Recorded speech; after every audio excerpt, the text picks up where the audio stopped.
Hey guys, just going to do a quick video on my RO unit.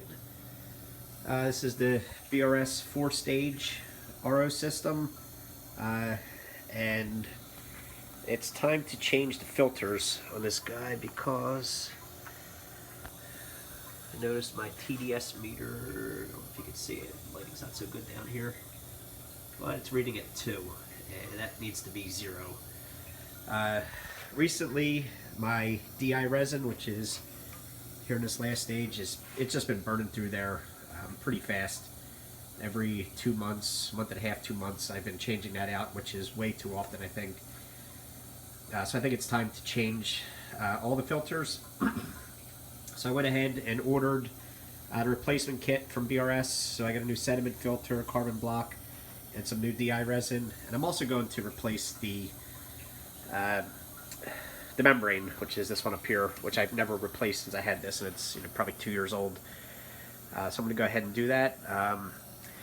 This is my saltwater mixing station. I'll do another video on this in the future, but I've got it hooked up here, and I'm in my basement, and my 180-gallon tank is like right above where I'm standing right now, or right above the RO unit here.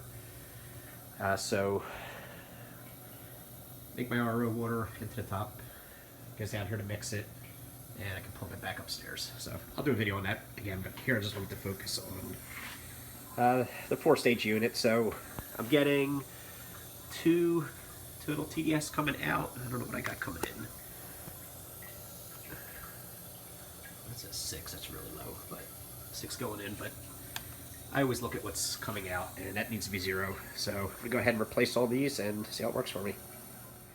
Alright, so this is the sediment filter, and this thing is pretty dirty. That should be white. I do have a brand new one here.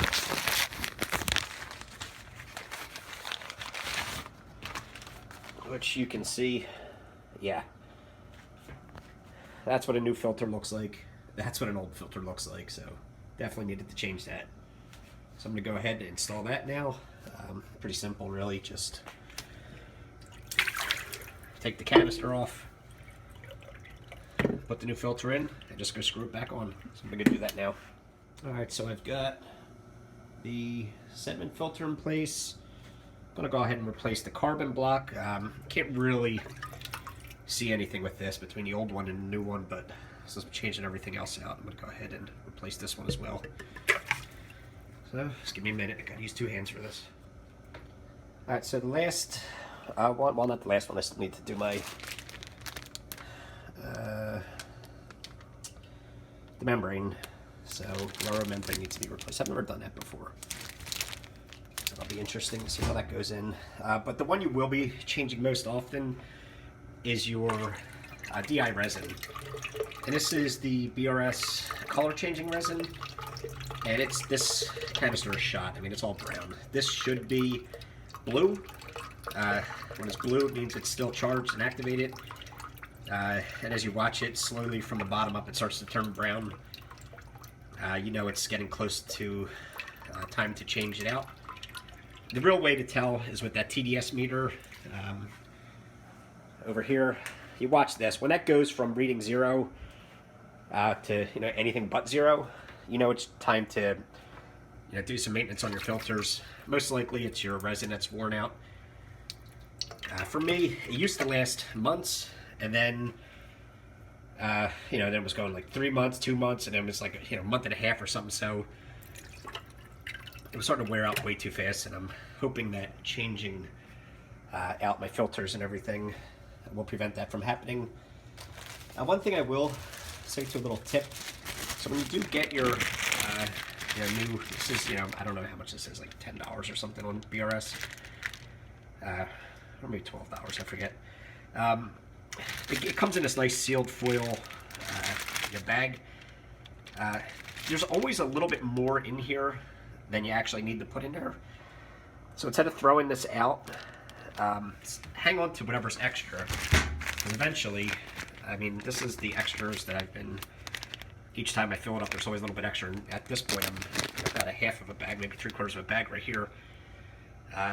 So you eventually get another full canister charge if you just save the DI resin. You just put it in a sealed bag, and as long as you're going to be using it in the next couple of months, it should be good.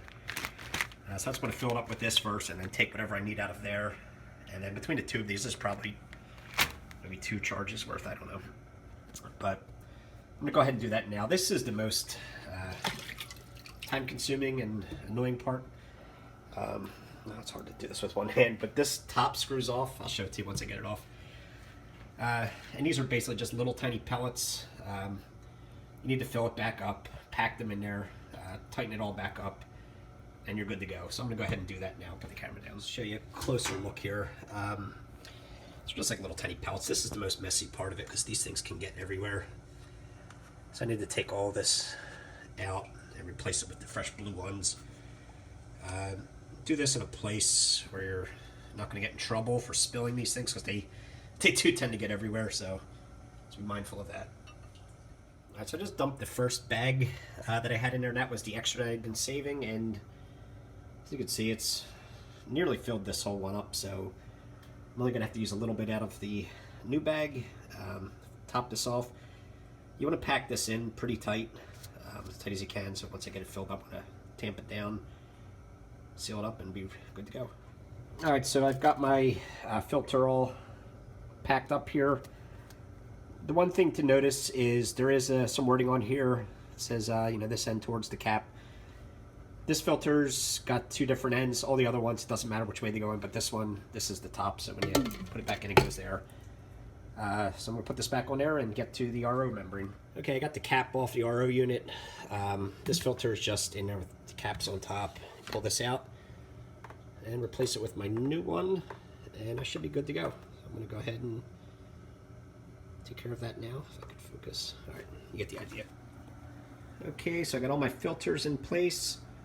Everything's been installed. And I'm going to go ahead and turn it on. I tightened everything down, but in case I didn't, they do give you this little wrench here that you can put underneath and loosen or tighten those canisters. So I'm going to go ahead and do that now. I have this little shut-off valve right here, so I can just go ahead and turn this on.